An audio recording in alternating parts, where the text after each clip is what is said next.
자, 안녕하세요. 오늘 배울 내용은 경제 중에서도 희소성이에요. 희소성과 기회비용을 배워볼 겁니다. 자, 여러분 모두 돈 많이 벌고 싶으시죠? 우리 돈을 많이 벌려면 경제 공부 열심히 해야 된다, 안 된다? 해야 된다. 솔직히 경제를 사회탐구 수능에서 선택하는 사람은 그렇게 많지는 않을 거예요. 그래도 경제가 왜 중요하냐? 우리 돈도 벌어야 되지. 그리고 경제 활동이 뭔지 알아야 그래도 이 사회를 살 수 있지 않겠습니까? 그리고 또 우리 사회를 이해하려면 신문을 봐야 되잖아. 근데 경제 제대로 공부 안 하면 신문 읽을 수 있어 없어? 어렵겠죠? 우리 그러니까 경제 공부 열심히 하셔야 되고요, 여러분. 자, 그러면 시작할게요. 자, 먼저 오늘의 주제는 희소성입니다. 우리 희소성 먼저 뜻부터 들어볼까? 희소성이 무슨 뜻일까요? 희소성은 인간의 욕구에 비해서 인간의 욕구는 진짜 많아. 근데 자원은요? 작아요. 우리 인간의 욕심은 무한하잖아요. 근데 지구상의 물도, 금도, 다이아몬드도 하다못해 여러분 좋아하는 그 사과폰 이런 거 다 제한된 재화와 서비스란 말이죠.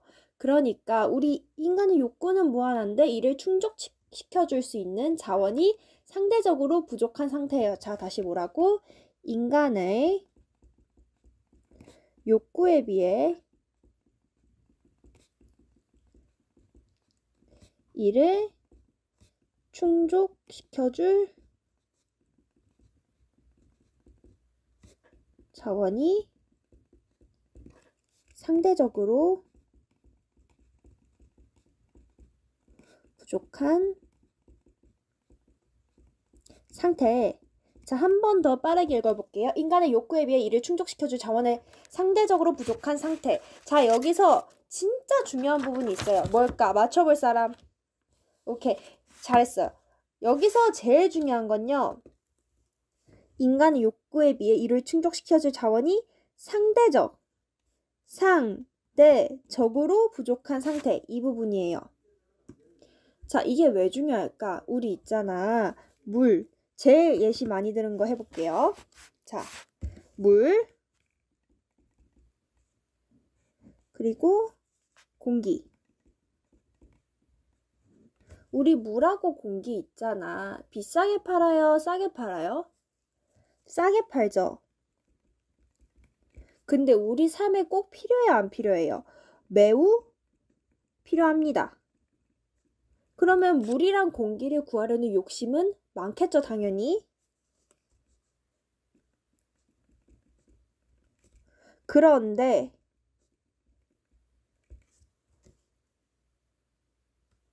이렇게 비교를 해보자면 다이아몬드가 있어요. 근데 여러분, 다이아몬드의 가격은 싸요, 비싸요? 비싸요. 왜 비쌀까요? 다이아몬드는 적어요. 원하는 사람은 많아요. 자, 이 두 가지의 차이는 뭘까? 물과 공기는 꼭 필요하지만 이미 공급이 많아요. 근데 다이아몬드는 공급이 적어요. 이게 가장 중요한 겁니다. 자, 위에서 말했듯이 상대적으로 부족한 상태였어요. 상대적으로 부족한 상태. 즉, 이것은 우리가 실제로 원하는 그 양과 사회적으로 한정되어 있는 그 재화의 양이 얼마나 차이가 나냐. 이 갭이 얼마냐. 그것이 희소성을 결정하는 중요한 원인이라는 거죠. 자, 그렇다면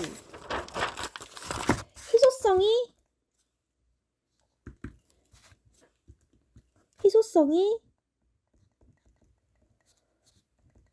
있는 재화 그리고 희소성이 없는 재화 어떻게 다를까요? 특징 딱 표로 정리해 봅시다. 일단 이름부터 할게요. 희소성이 있는 재화는 우리가 경제재라고 합니다. 근데 희소성이 없는 재화는 가격이 없겠죠? 무상재라고 합니다. 자, 희소성이 있는 재화의 특징은요.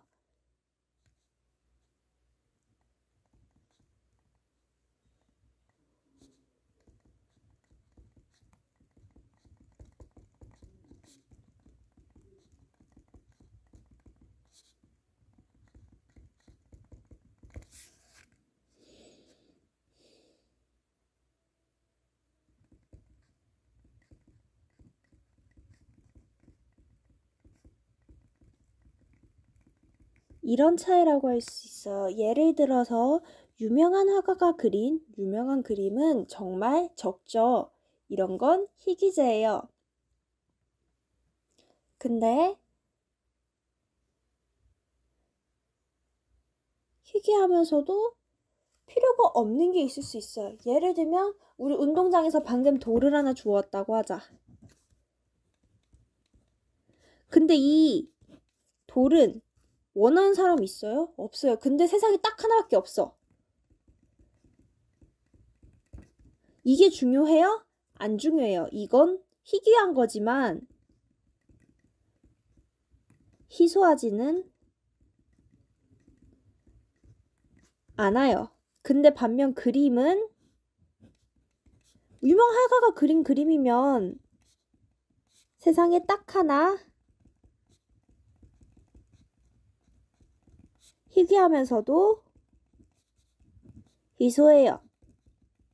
자, 우리 그러면 이걸 일단 다음 시간부터 더 자세히 배워볼 거지만 수요, 공급, 곡선으로 나타내 볼게요. 여기 지금 격자가 있어서 반듯하게 선이 그어지고 있나 모르겠는데 선생님이 손이 좀 떨리죠? 자, 이게 지금 축이 두 개가 있죠? 이 축 두 개, 이쪽 축에는 량, 그리고 이쪽 축에는 가격을 적을게요. 자,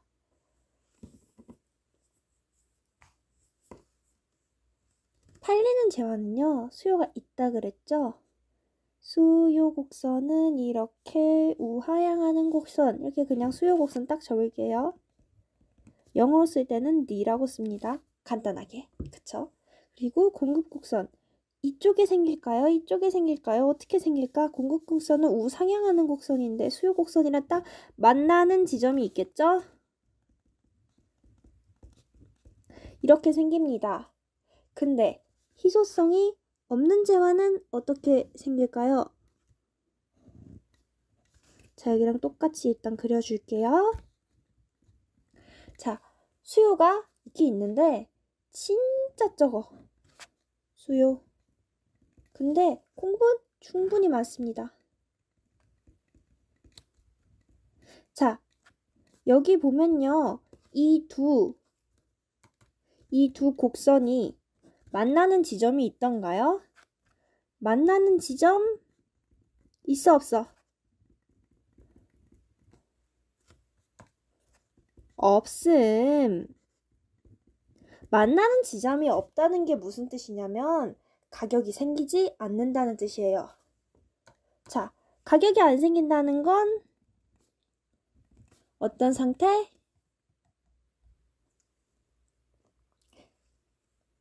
희소성이 없고 무상으로 소비할 수 있는 것. 가격이 생긴다는 것은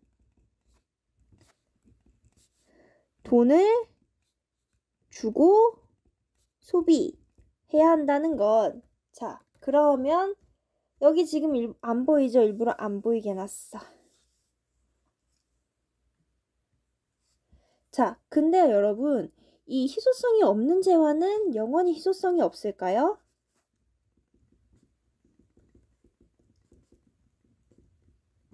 그리고 희소성이 있는 재화는 영원히 희소성이 있을까요?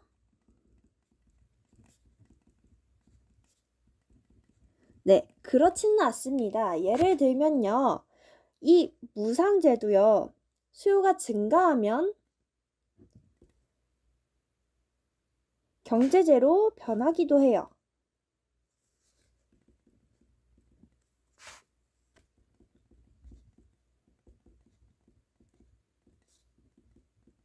이런 상황은 어떤 상황일까? 아까도 사실 예를 이렇게 살짝 들다가 말았었는데 우리 옛날에는 물 사 먹었어요? 물 사 먹었어요? 옛날에. 뭐 조선시대 때 우물에서 그냥 파오는 거였어.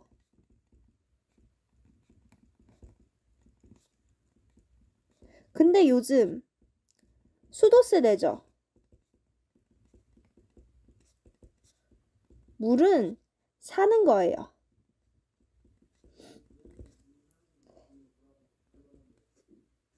깨끗한 물에 대한 그리고 안전한 물에 대한 수요가 증가했기 때문에 물이 경제재로 변화했습니다. 그렇다면 지금은 우리가 아직 공기를 돈 주고 사진 않아요. 그런데 만약에 언젠가 깨끗한 공기가 모자라지면 우리가 공기를 돈 주고 살 날도 오지 않을까요?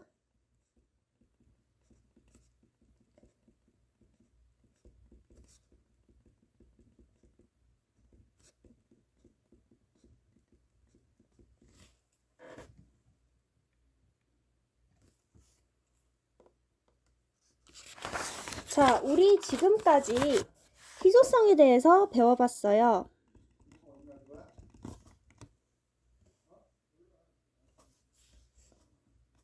자, 경제 문제가 발생하는 원인은 자원의 희소성 때문이에요.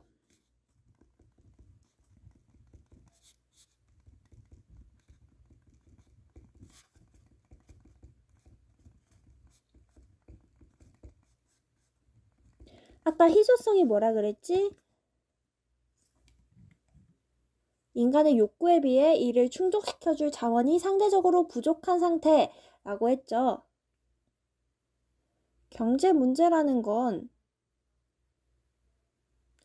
어떤 걸 만들지, 이걸 사람들한테 돈을 얼마나 나눠줄지, 그리고 이걸 더 많이 만들지, 저걸 더 많이 만들지, 이걸 만들 때는 손으로 만들지, 기계로 만들지, 우리나라 사람이 만들지, 외국 사람들이 만들지, 그리고 만든 건 수입할지 수출할지 국내 시장에 팔지, 이런 걸 결정하는 것이 모두 경제 문제라고 할 수 있겠죠. 이런 게 다 왜 발생하냐? 자원의 희소성 때문에 발생하는 거라고 할 수 있겠죠.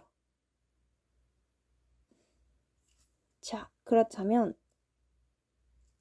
간단한 퀴즈 들어가겠습니다.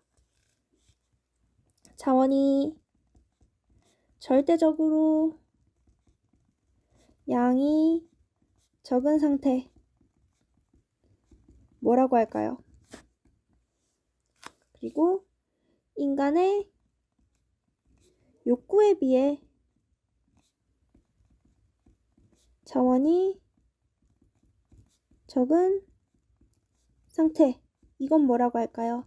둘 다 힌트.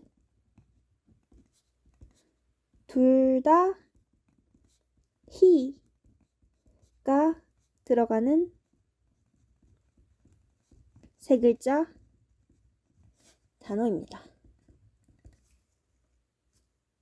생각할 시간 잠깐 드렸다고 치고 지금 답변해 볼게요. 자, 첫 번째 거는 희, 귀, 성.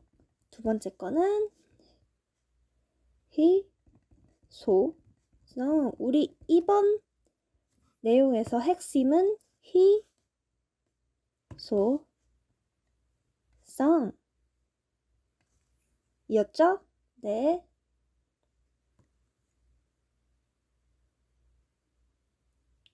자, 그러면 오늘도 과제가 하나 있는데, 자, 선생님이 아까 원래 무상재였는데 경제재로 변한 물건의 예시로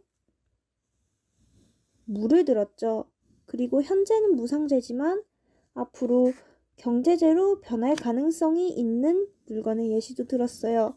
현재 실제로 존재하거나 존재했던 물건도 상관없고 앞으로 존재하게 될 가능성이 있는 물건 또는 여러분의 상상에 맡긴 물건도 상관없어요. 정확한 상황을 제시하고 우리 이 과제를 해결해 봅시다. 먼저 경제재였는데 무상재로 변한 경우, 그리고 무상재였는데 경제재로 변한 경우, 이 두 가지를 각각 표로 완성해 주시고요. 자, 두 번째 숙제. 이번 초록색 써봐야겠다.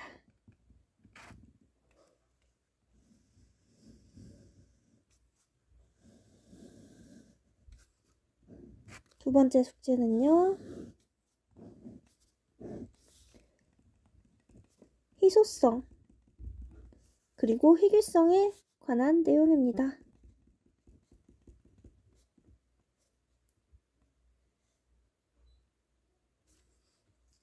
잘못 썼네. 잠시 지울게요.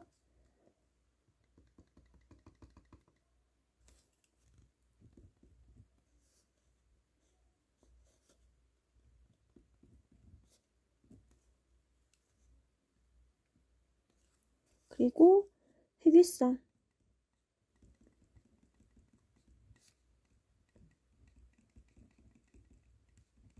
이 표를 채워주시면 됩니다. 자, 아까 이거 예시 뭐 들었었죠? 희귀성, 희소성 모두 있는 것. 유명한 화가의 그림, 뭐 피카소의 그림 이런 게 있을 수 있겠죠. 그쵸? 그리고 희소성은 없는데 희귀한 것. 우리 운동장에 단 하나뿐인 돌.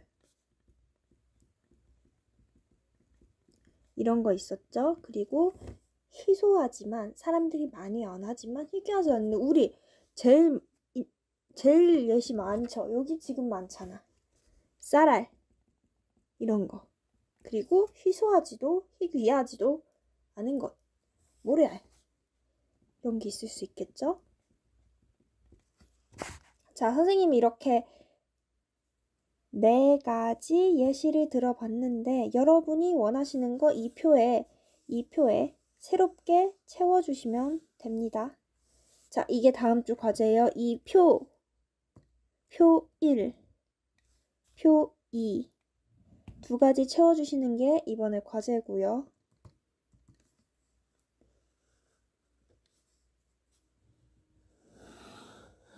보이시죠? 여기.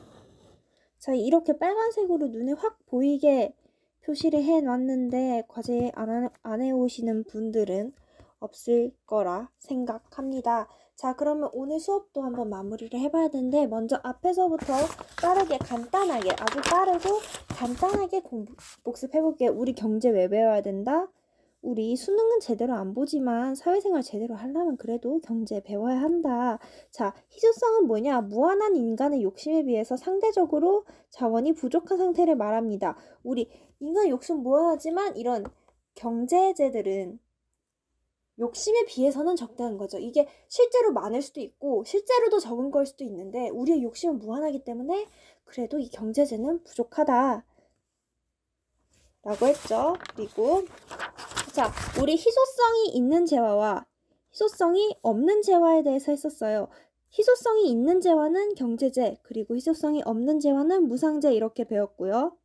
희소성이 있는 재화는 그러면 영원히 희소성이 있고 희소성이 없는 재화는 영원히 희소성이 없냐? 자, 그건 아니었고요. 경제재로 무상재였는데 경제재로 바뀌거나 경제재였는데 무상재로 다시 바뀌는 경우가 있어요. 이게 수요의 양이 적어져서 그럴 수도 있고 공급의 양이 적어져서 그럴 수도 있어요. 예를 들면 옛날에는 깨끗한 물이 많았지만 요새는 워낙 공장도 많고 공기도 오염되고 물도 오염돼가지고 깨끗한 물이 공급 자체가 줄어들었죠. 그래서 지금은 물을 생수로 또는 수돗물로 사 먹기 시작하게 됐어요. 이게 바로 무상재가 경제재로 변한 예시였죠. 자, 이걸 제대로 이해하기 위해서는 우리 다음 시간부터 더 자세하게 배울 이 그래프를 한번 보면서 이게 뭐지? 우리가 지금 여기서 확실하게 아는 건 수요 곡선이 우하향, 공급 곡선이 우상향 한다는 거 우리 전에도 배웠잖아요. 자, 이런 형태를 보고 이게 지금 수요가 적고 공급이 많구나. 이게 지금 수요가 있고 공급이 있어서 이 만나는 지점이 생겼구나. 이걸 이해하시면 될 것 같아요. 자, 오늘 수업은 여기까지 하고요. 다음 시간까지 꼭 우리 숙제 제대로 해오는 걸로 합시다. 자, 여러분 안녕히 계세요.